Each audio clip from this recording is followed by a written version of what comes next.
Welcome to Conversations with E. I'm Esther, founder and CEO of Mind Myself. And it is my pleasure to welcome back to our show, Rachel Maurice, MD. Welcome, Rachel. Thank you very much for having me again. Excellent. So in continuation of our series on light, what's light got to do with it? Today, we're going to be talking about light as the unacknowledged missing nutrient. I'm really excited about this. But Rachel, before we dive into the conversation, if you could tell us a little bit about who you are and your background, please. Right. Okay. Thank you. All right. So I am Canadian and I worked as a medical doctor and anesthesiologist for close to 20 years until 2021. So that's just a little bit over 3 years ago. I've not been in clinical practice. Since that time, I have been doing a lot of relearning about how the body works, what it truly means to be healthy, which is, as an aside, not something I was taught in my traditional medical school education. And it's pretty exciting because what I've been seeing is people's symptoms from diseases getting better, people getting off their medications, and all with actually simple solutions, not things that make things more complicated, which I often saw on a regular basis in the hospital. Wow. And what does your practice look like now? What are you doing? Well, my practice, so to be clear with people, I'm not practicing under my medical license anymore. So I am considered a practitioner or a coach. I do not prescribe any medications, and everything I do is for educational purposes only and support. So I guide people to help them change their lifestyles, really, because it is about lifestyle, but it can be a little bit more nuanced than what we've been told about just exercise and nutrition, which is what I have come to understand. And it's pretty exciting. And again, as I said before, there are a lot of simple things, but because there's so much information now put out on the internet, it can be hard for the average person to decipher what is actually what's actually real information and credible versus, anyone can put anything out there. So I help people kind of navigate through that fog. And that I love it. And because of your medical background, you have a very unique perspective on that. And especially having done the deep dive of many different things over the last number of years, which we will explore at later conversations. But today, following on our conversation about circadian rhythms and how important those are and what we need to pay attention to, today we're going to be talking about light as the missing nutrient. Why is light so important to our health? Yes, so that is a great question and not something I ever explored until I came across Dr. Jack Kruse in 2023. And so most of us think about nutrients as coming from food or from our water, minerals, vitamins, the macromolecules, carbohydrates, the fats, and the sugars. And when it comes to how the body works, yes, that food is a source of energy, how we make energy in the body. So it actually, all of that food breaks down into what people don't understand is electrons at the subatomic level. And those electrons are how we make energy. And upstream from the food is actually light signals. So the light actually is important for doing all of the signaling for all the functions that we have in the body, whether it comes to like our brain function, our hormone synthesis, our gut function, our muscular activity. They all get the upstream signals from light. And so when we are missing that light signaling, all of the downstream effects actually don't work and function like they should, which again was a big revelation for me. And, there's a lot of physics involved. You don't have to understand the physics because my background is not physics. And I think that, it can be quite overwhelming. It's all there, but you don't have to understand it at all. But light is truly the missing key that most people are overlooking.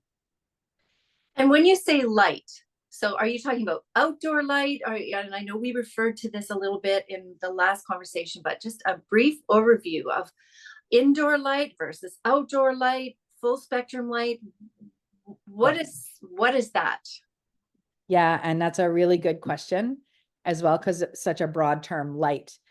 But our biology, our bodies evolved under sunlight and moonlight, but mainly sunlight. And so all of the functions that go on in all of our cells, they take their instructions from sunlight. And so sunlight is actually very different from artificial light, as we know, as indoor lighting, because that was only introduced in the late 1800s. So it's only been over 100 years that we've had artificial light, aside from firelight, which is, so it's considered more natural light. But the light outdoors is considered, you mentioned the word full spectrum. So what does that mean? Full spectrum, we look outside and we see white light, and then the colors from reflecting off of different surfaces. But the white light, as we know it, when it rains, we see a rainbow. So that white light is made up of those colors, the red, orange, yellow, green, blue, indigo, violet. And we also know that there are a couple of invisible colors that we don't see, the ultraviolet, which is above violet, and the infrared, which is below the red. And those are actually extremely critical frequencies to our biology, to how our body actually runs. And so when we have the outdoor lighting, the natural light from sunrise to sunset, it's constantly changing. We start out with an abundance of blue and red, and then we add more of the colors. Then the ultraviolet A appears, then the ultraviolet B appears. Then we get to solar noon, where we have the peak of all of the colors, including the invisible ones. And then they start to diminish all the way till sunset. So there's a constant fluctuation when it comes to temperature, amounts, brightness, and all of that is information, and it tells our body what time of day it is. And it tells our body when to produce certain hormones, tells our body when to stop producing certain hormones. It tells our body when to wake up, when we should have gut function taking place at a peak time, when we should be having better muscle coordination, better brain function, all sorts of things, because they happen at different times of day. And so the difference between outdoor, I just explained what it's like outside under natural light.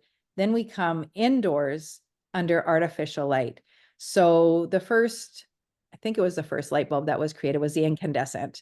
And that to this day is still the most, aside from some specialty ones, which I can talk about at another point, it's still the most compatible to our biology, because it has the red and the infrared. And we've taken that away with LED lights because it's quote unquote energy inefficient. However, our energy inefficiency outside of us has created an energy crisis inside of us. And so I say this because outside, I described all of those light frequencies. But what I didn't say is from sunrise to sunset, every single day of the year, it does not matter what season we are in, what hemisphere, the light frequencies we receive, there is over 50% all the time. Again, sunrise to sunset, no matter what season, 50% red and infrared. And that's extremely important and critical, because when we come indoors, most of our lighting now is lacking in the red and infrared. Now, I noticed you have a little bit of a red tinge and a glow there. So you're doing something specific about that inside. Can you just show us briefly, just a quick? I am. I don't know if you can see because I've got the blur on. Oh, that's okay. But it's a square panel. Yeah. There. Okay, good. Yes. Thank you. Yeah, it's providing you with infrared light throughout the day. It is, especially because I'm on my computer right now, which is blasting me with an excessive amount of blue light. And I also have doors and windows open, because doors and windows, modern windows, so it depends if you've got old ones, but most people have the modern windows. They're actually, once again, energy efficient. from outside. So they block 40 to 60% of the red and infrared from coming indoors. They actually also block most of the ultraviolet light. So we are deficient if we live most of our time indoors, which 90% of us do, then we are actually deficient in red and infrared and ultraviolet light. Now, what does that mean? Because truly, as you just said, in this modern age, most of us, certainly in the Western world, we live our lives inside. We might go outside a few times in a day if we think about it, if we're lucky, if we're really intentional, but we mostly live inside. And maybe I have a window here to the side, so I'm pointing here, but maybe we have a window in our office, but that might not do much. So what is the impact on us living mostly indoors when light is so important? Well, the impact is that it has increased the percentage of chronic disease in our society. That is the bottom line. The light, like I said at the beginning, so that at sunrise, we have this blue light balanced with red and infrared that starts our cortisol production, and it signals to our body when we're supposed to have certain functions start. We get our brain function going, we get our gastrointestinal, our GI, our gut going, because we're going to start bringing in some food, because we're going to get ready to go out and hunt ancestrally, but our biology is still based on those principles. And so it's important for everything, like I said in the last one, and just to reiterate again, it's important for all of the tasks in our body, all of the cells to function at the right time, to do the correct functioning at the right time, because we have so many things going on that if we don't, then we have chaos in the body, and chaos in the body is equal to inflammation. And inflammation is basically at the foundation of most chronic diseases. So when we don't get our light right, we get a lot of inflammation, we get a lot of hormone imbalances. There's a lot of that these days. It can result in autoimmune diseases, cardiac diseases, brain conditions, like cognitive dysfunction, muscle problems, all sorts of things. So when I hear this, there's a part of me that feels really heavy. So maybe somebody else listening to this might have a similar reaction. This is the reality of our lives right now. So, and I know you have some other information to share with us, but if all of these health conditions are, let's just say, being perpetrated in our bodies because we're not out in natural light, and I don't think you mean sitting in the sun, you just mean outside in the natural rays. It could be under a balcony, it could be under a tree in the shade, it could be in the rain, it could be in the sun, whatever, all of those things, meaning out in the light, correct? Correct. Right. So where's a place, just in this conversation right here in this moment, where's a place to start? Okay, great question. And I just want to say, because you did touch on something that's really important, because a lot of people will say to me, well, if I go outside, do I have to look at the sun directly? Does the sun have to be out? What if there's a building in the way? What if there's a tree, a mountain in the way?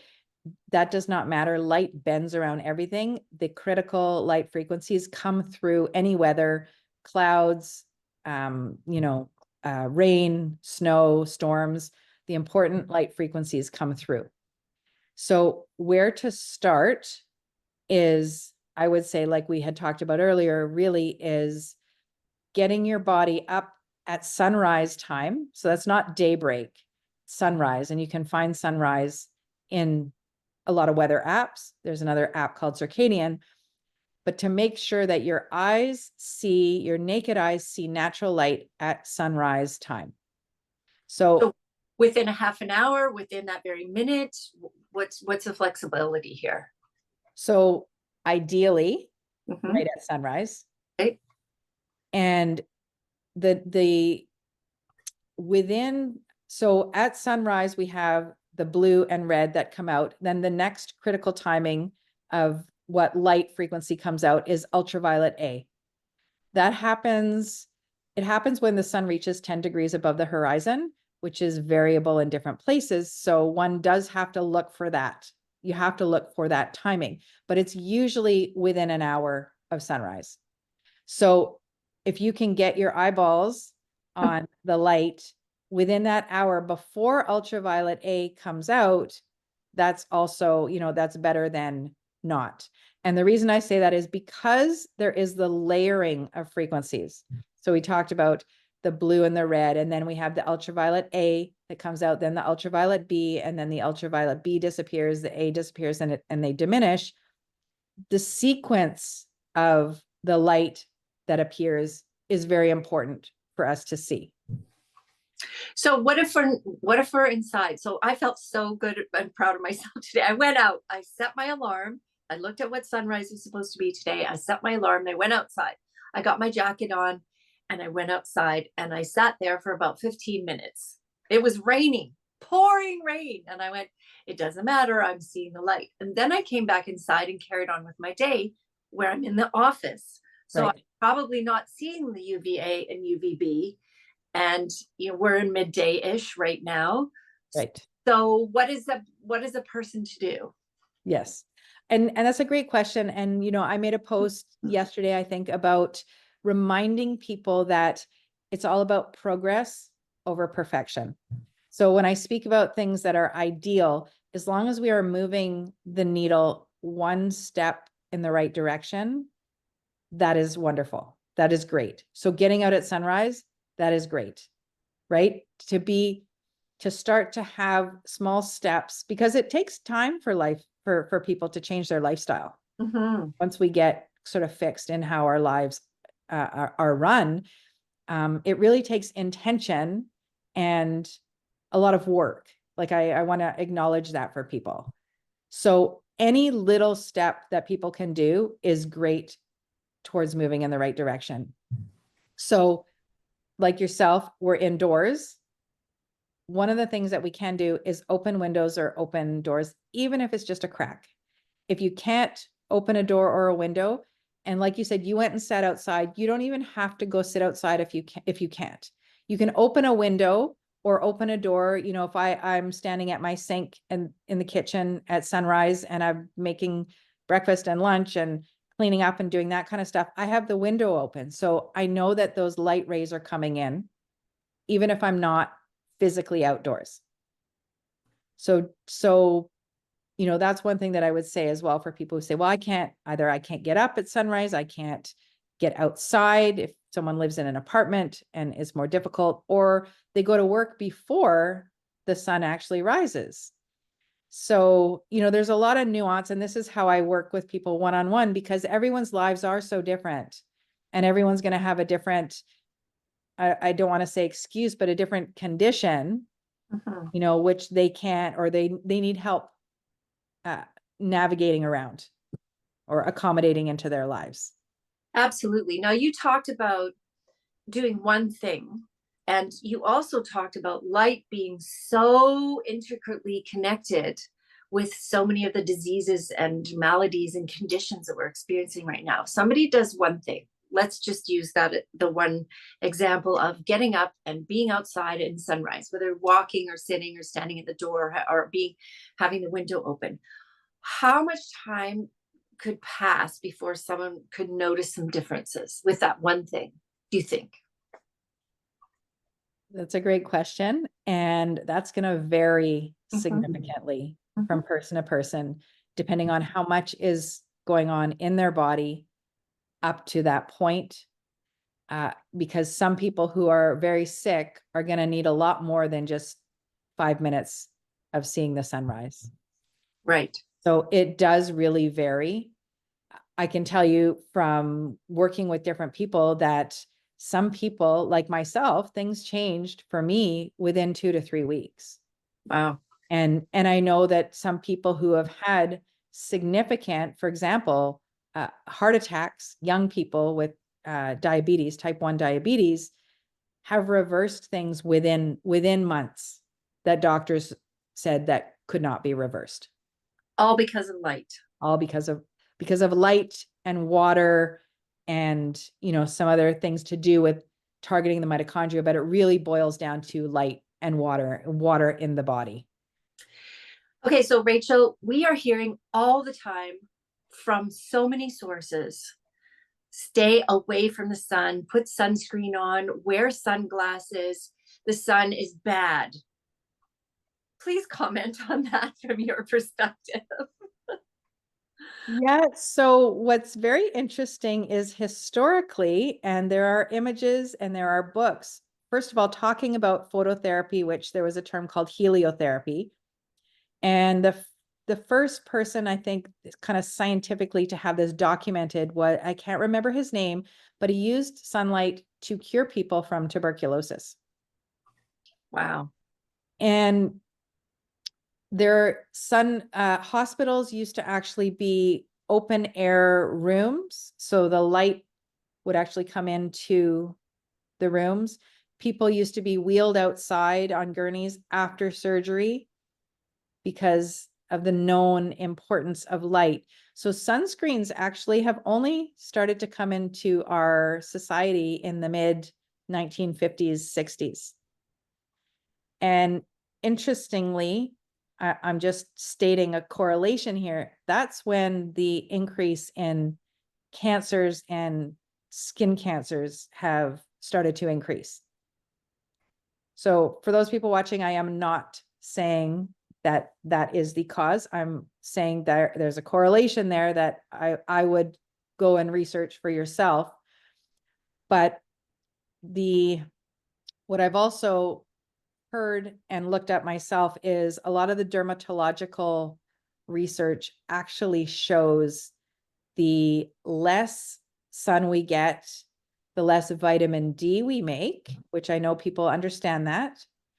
And a lot of cancers, including skin cancer, are correlated to a very low vitamin D level. Interesting. And can you say a little bit more? I mean, finish your thought if you need to finish, because I know I'm interrupting.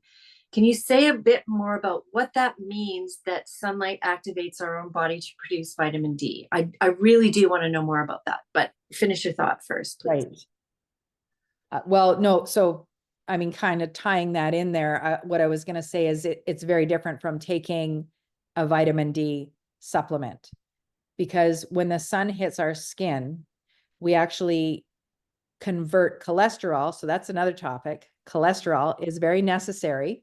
One of the things it is a precursor to a lot of hormones, one of them being vitamin D, but we actually convert cholesterol to I think it's 14 to 16 different metabolites of vitamin D. So our body is not stupid. We don't waste things and we don't produce things that we don't use. So that means we are using 14 to 16 different types of vitamin D that are critical for our body's function. When we take a vitamin D supplement, we're taking one form, and it still has to go through the liver and the kidney to become activated to be functioning. So just because you take vitamin D, I mean, I don't want to go too much into vitamin D right now, supplements.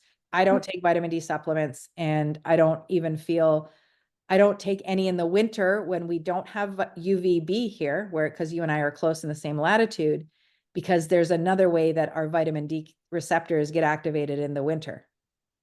And how's that? That is through melatonin.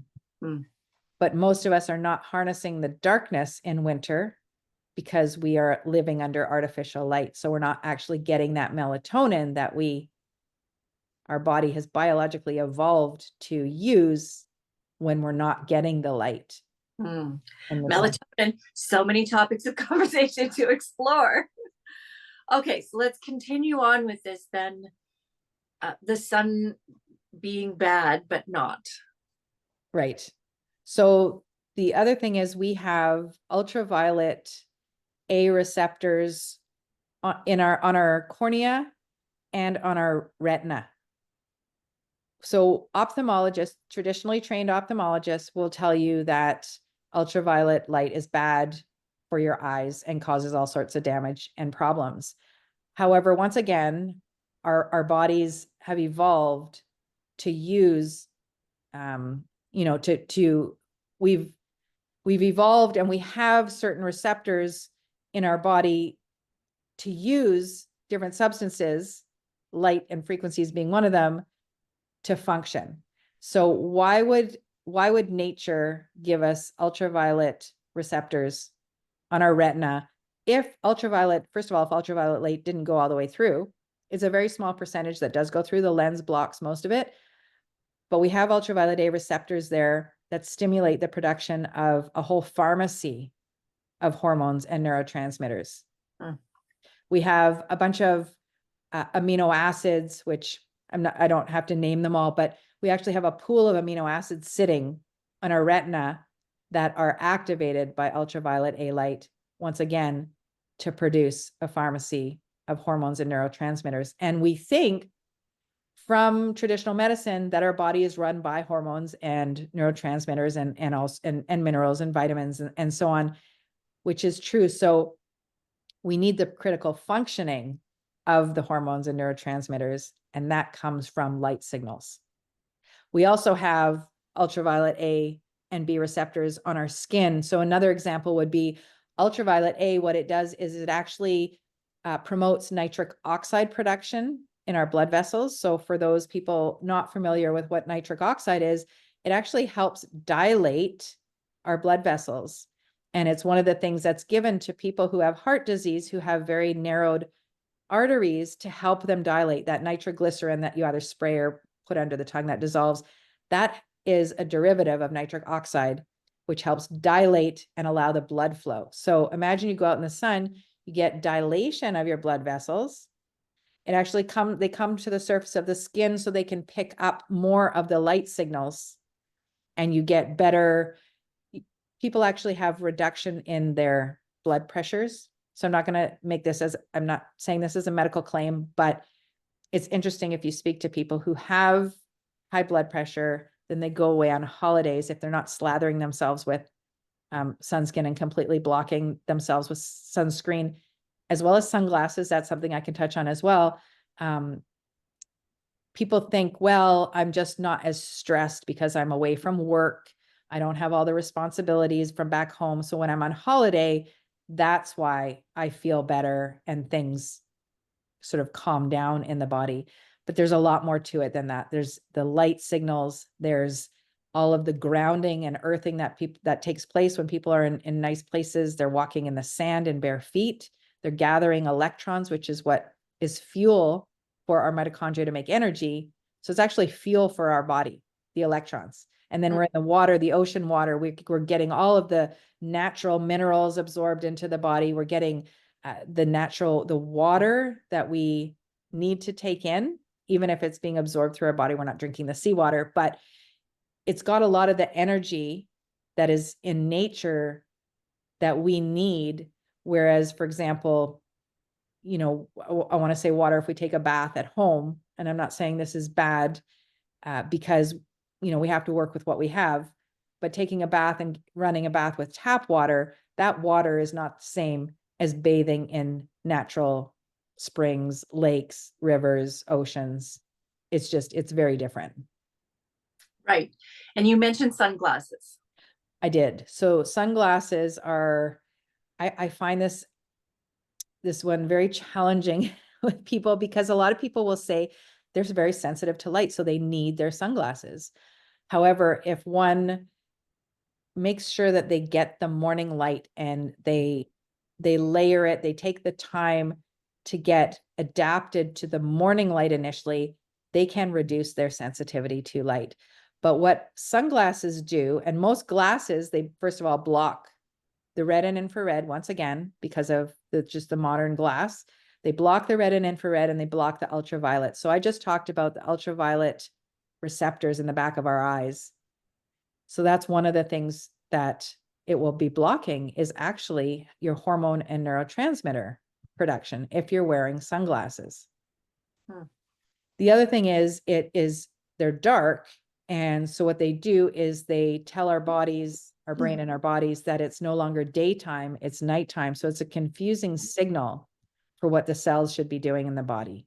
They are thinking now it's nighttime, so they should be stopping all of the daytime hormones and ramping up, for example, the melatonin. So in the middle of the day, you're wearing sunglasses and your body's producing the pineal melatonin. I want to make sure I clarify that. And that makes you sleepy. And so once again, when I said earlier that confusion in the body leads to chaos, which ultimately leads to inflammation.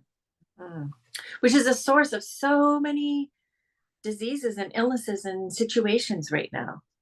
And I want to add, and this is something I think people will actually, I was going to say appreciate, but maybe they would like to hear, is wearing sunglasses makes you more prone to burning. So I say that because ultraviolet A is one of the signals that cleaves a really big, long protein that starts another protein for our body to make melanin, which is what gives us the tan. So if we don't make that protein, it doesn't stimulate us to make melanin. Therefore, we're not stimulating our body to make a tan, which will protect us from that more ionizing ultraviolet B light. So you're actually causing more harm to your body by wearing sunglasses and not getting a tan because you're blocking that signal from taking place. So interesting. I'm going to share just a brief experience I had. I had the privilege of going to Hawaii, the Big Island, in November of this past year. And I was there almost 2 weeks. And inadvertently, because this has never been my life, I never got up at sunrise before. We were up at sunrise every day for almost 2 weeks. We were in the ocean every day. We were out in the daylight every day, multiple times, hours each day. And I was tanning, and I think I wore sunscreen twice. The first time, just because it had been so long since I've been in the sun, and I was pretty pale.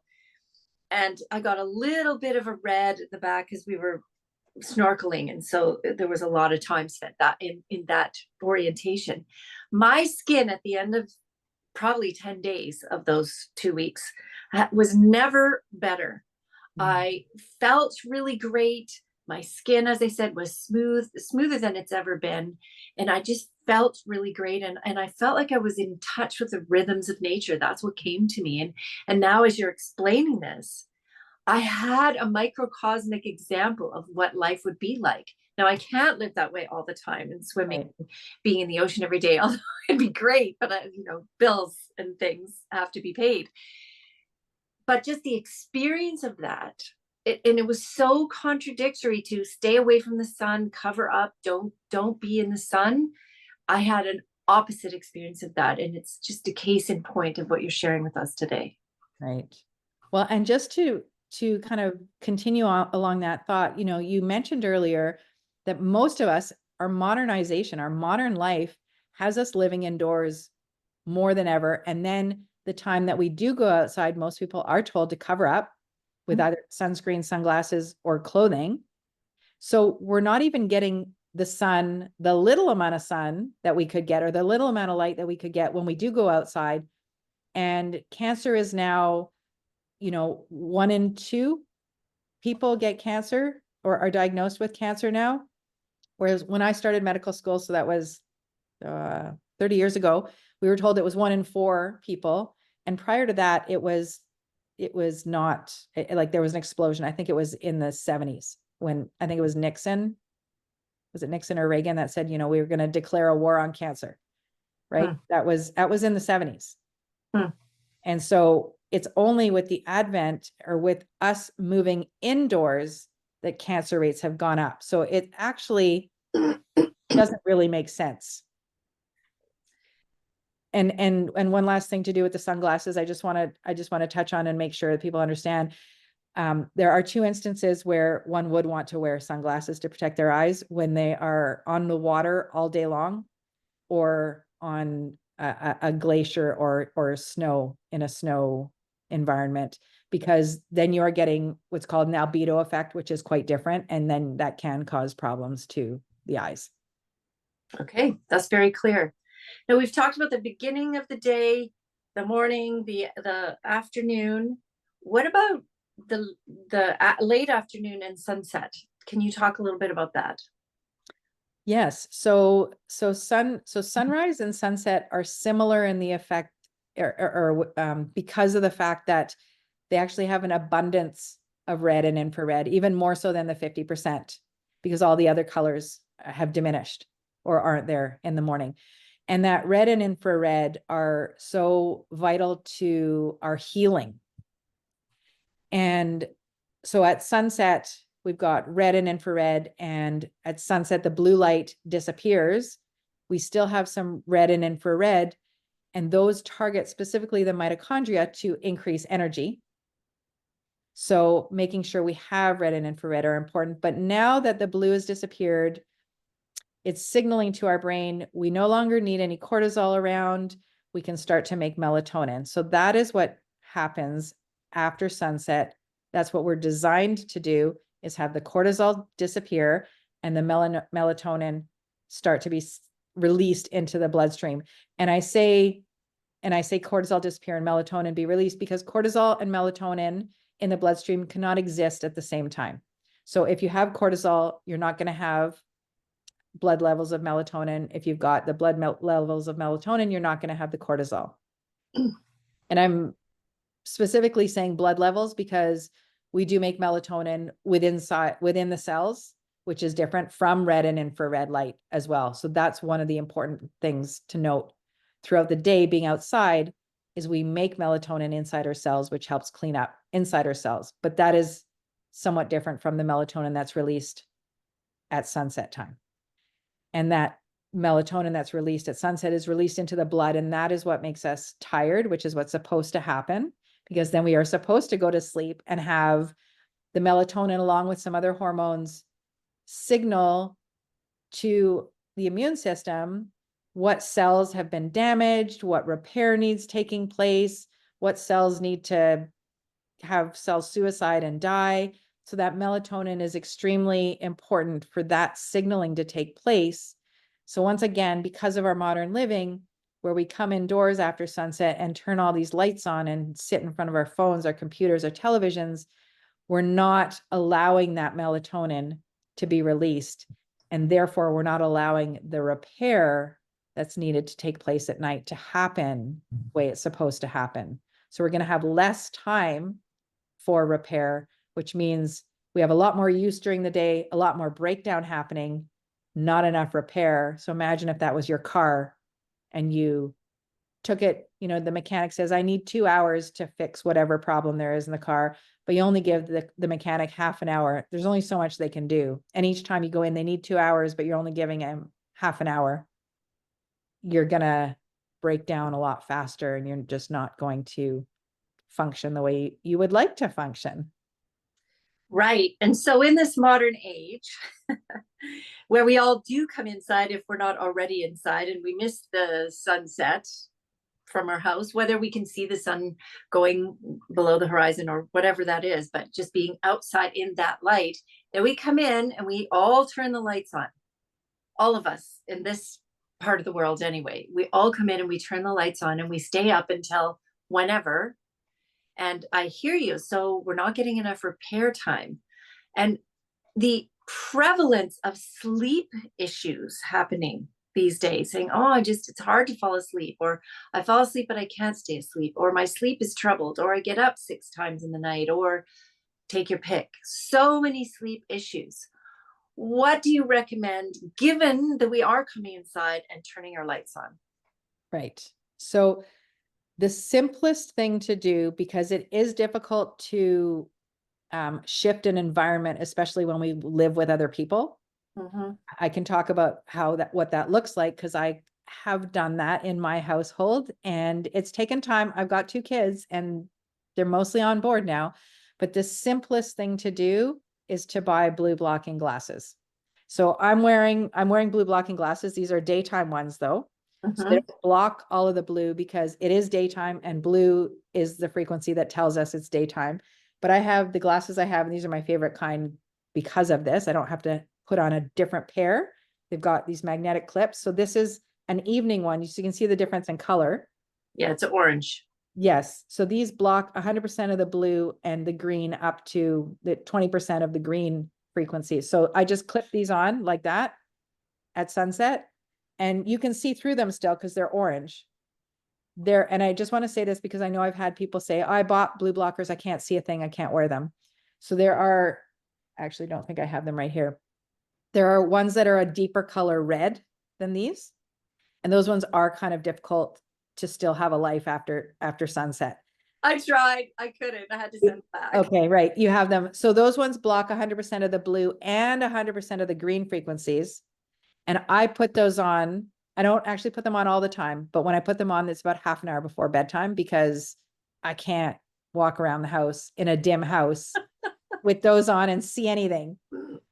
So what this does is it blocks that blue light, which is the signal for daytime, allowing you and your body to understand that it's nighttime and to have that cortisol diminish, have the melatonin start to rise at the proper timing, because there's other hormones that happen at night that increase that we need as well to happen in sequential order.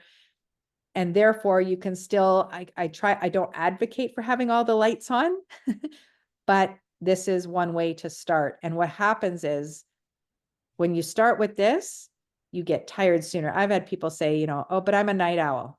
I can't go to sleep. I'm up till 2, 3 in the morning. That's just the way I am. Well, you start with these and you will start to see a shift. You cannot keep your eyes open past, I mean, I don't know. It's different. Now I start to get tired at 7:30 at night. Which is probably more natural. But so you mentioned something about maybe not turning all the lights on. So yes, we'll have lights on because it's nighttime and we have to get around. So do you advocate for a dimmer lighting? Is that helpful? Yes. So there's a lot of things. There's a lot of different things people can do. So the first thing that I would suggest is to go back to incandescent light bulbs. If there's nothing else you can do, you still want light, like kind of white-ish light, because at least you've got the red and infrared as well to balance that blue. So the incandescent, you want to avoid having overhead lights. So after sunset, if you've got table lamps, or there's lots of different companies that are coming out with new and cool gadgets, to have lighting that is sort of eye level or below. And the reason is when we're outside, you can imagine at solar noon, the sun is high in the sky. The blue light receptors we have, because of the angle, are actually at the bottom portion of our retina in the middle. And so if you have light coming from above, you're going to stimulate the blue light receptors. But if you have light coming from eye level or below, the angle it enters the eye, there's less of a chance of it stimulating those blue light receptors, telling us it's daytime.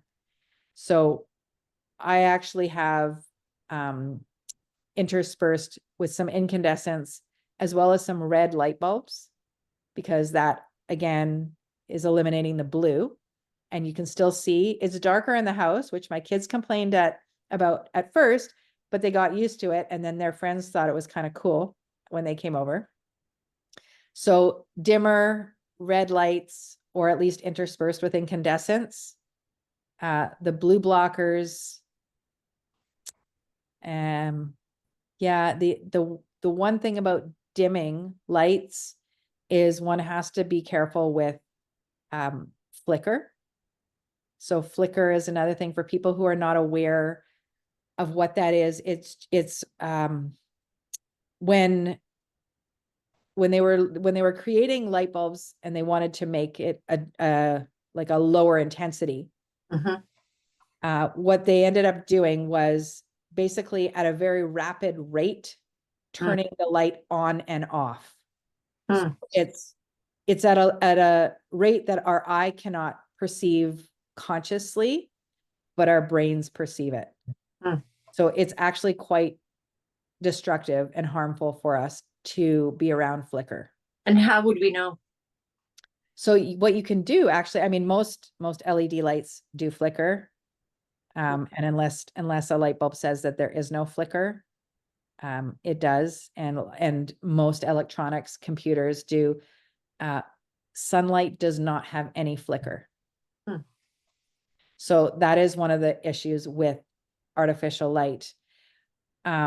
For example, in a computer, I think I mentioned last time to you, maybe it was off air, but there's a program called Iris Tech that can help change the lighting that comes off the computer. There's a nighttime mode, which it turns the computer screen red, right? Mm. So if you happen to have to work on a computer after sunset, at least you're not getting that blue light blasting in your face. But that program also reduces the flicker. I'm not sure if it eliminates it completely, but it reduces the flicker. So the way you can tell, just kind of a layperson, and anyone can do this, is you can actually take your phone and you can video record a light, whatever light it is, on slow-mo. And when you play it back, you will be able to see the flicker because Oh my it's gosh. in slow mode. Wow.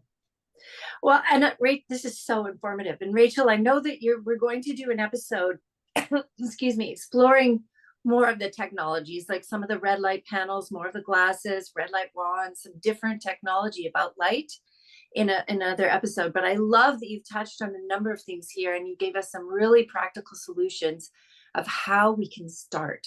Because I think that's the key, is just pick a place and start. Don't try and do it all at once. Otherwise, you'll just get overwhelmed and go, oh, never mind, I can't do this, so whatever. Right. Yeah.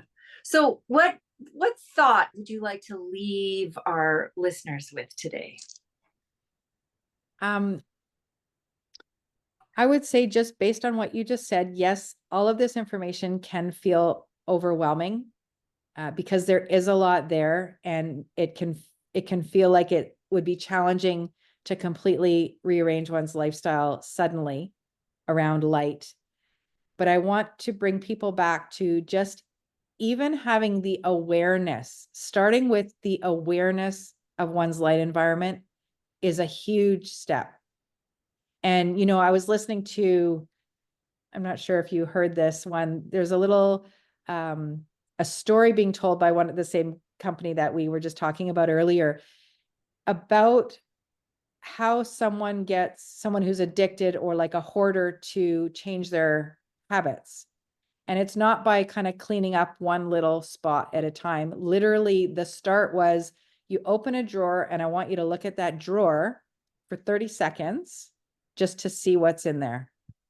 Not having to do anything, not having this feeling of, okay, I've got to clean out this drawer, or I have to take care of this little spot in my house. It's really just, once again, it's the awareness. And then you can move forward from there. So everyone does this at their own rate. And I don't want people to feel, it's natural for us to compare ourselves to other people, but I would like people to kind of think about themselves and compare yourself to where you were and where you are and where you are going. Like, that is the best comparison, because then it's not about comparing yourself to other people. It's about making sure that you are improving yourself in your life. And that will happen at a different rate for everyone. So the awareness is really a really huge step forward. I love that. And it also strikes me that there is hope. I mean, Yes. who knew that light would be our source of hope and possible healing if we make these adjustments a little bit over time that could transform diseases? Wow. Who knew? And I'm so grateful for these conversations, and that we are in this exploration, and that I get to learn along with everybody else in this fabulous discussion. So thank you, Rachel, for being here again.